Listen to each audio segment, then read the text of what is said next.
In this video, I'm gonna be showing you how to stop shaking video in CapCut. All you have to need on your smartphone, open the CapCut app, and now just create a new video project. Now from your gallery, select the shaking video and tap on Add. And here we can see the shaking video successfully imported. Now it's time to stabilize the video. To do that, you have to select the video clip in your timeline.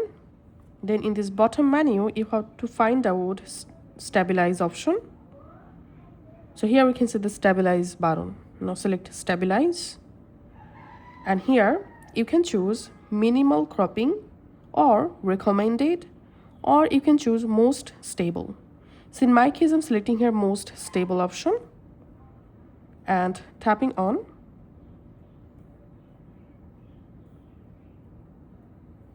Done.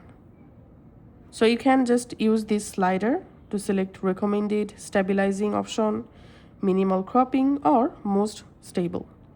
Once you successfully select it, it may take some moments to process the stabilize for your video. Once it's done, now tap on done.